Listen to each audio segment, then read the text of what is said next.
মাত্র ২,০০০ টাকা নিয়ে ফুটপাতেই খাবার বিক্রি শুরু করেন শিক্ষার্থী মিম। শুরুতে মাত্র ২টি হাঁস দিয়ে রাস্তার একপাশে ছোট্ট একটি দোকান দেন এই শিক্ষার্থী। পড়ালেখার পাশাপাশি এই দোকান থেকেই নিজে স্বাবলম্বী হওয়ার স্বপ্ন দেখেন মিম।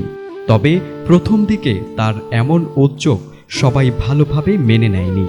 অন্যের কথায় কান না দিয়ে নিজের স্বপ্ন বাস্তবায়নে ছোট্ট পরিসরে ২টি হাঁস দিয়েই প্রথম দিনের যাত্রা শুরু হয় মিমের। আমার নাম হচ্ছে আফরিন মিম। আমি পড়াশোনা করছি, পাশাপাশি এই ছোট বিজনেসটা করছি। এই ব্যবসাটা শুরুটা হচ্ছে ভাইয়া খুবই অল্প পরিসরে করা হয়েছিল, মাত্র 2টা হাঁস এবং খুবই অল্প পরিমাণেই চালের রুটি নিয়ে শুরু করেছিলাম। আসলে যেহেতু আমি একজন মেয়ে মানুষ, আর মেয়ে মানুষ ব্যবসা করতে আসবো, এটা আসলে অনেক চ্যালেঞ্জিং একটা ব্যাপার। তো আর পাশে হচ্ছে রাস্তার পাশে, তো রাস্তার আশেপাশে মানুষজন অনেক ধরনের কথা বলবে, স্টিল নাও বলে, অনেক শুনেছি এবং খারাপও লেগেছে যে কেমন একটা অবস্থা, একটা মেয়ে এসে রাস্তায় বিজনেস করছে। তো আসলে মানুষের নেগেটিভ অনেক কথা শুনেছি, আসলে আমি এটা কানে নিইনি, কারণ আমার মনে হয়েছে যে আমি সৎভাবে যদি কাজ করতে পারি, আমার কাছে এটাই সব থেকে বড় পাওয়া। কে কি বললো, কে কি বললো না, আসলে আমার পড়াশোনার খরচ আমার চালাতে হয়, আমার সম্পূর্ণ খরচটা আমার চালাতে হয়।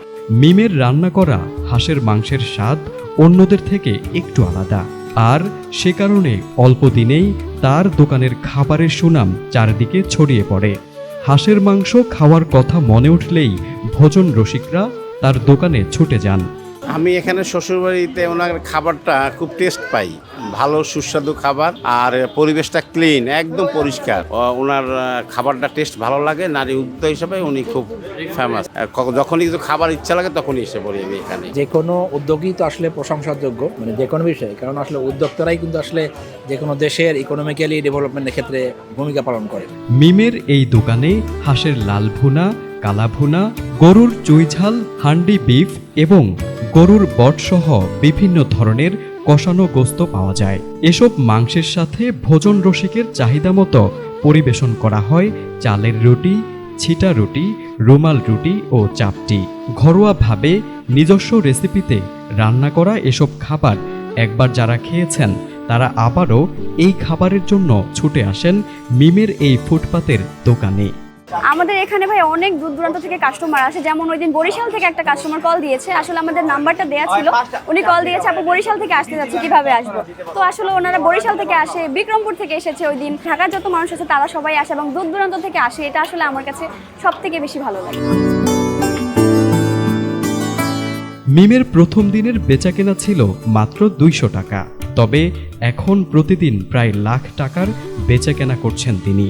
সেই ফুটপাতের দোকানের নামও দিয়েছেন শ্বশুরবাড়ি রেস্টুরেন্ট। ফুটপাতে রেস্টুরেন্ট দিয়ে লাভের টাকায় এই নামেও তিনি ঢাকা শহরে আরও 3টি রেস্টুরেন্ট গড়ে তুলেছেন। এই রেস্টুরেন্ট গড়ে মিম নিজে যেমন স্বাবলম্বী হয়েছেন, তেমনি 20 জন মানুষের কর্মসংস্থানও করেছেন তিনি।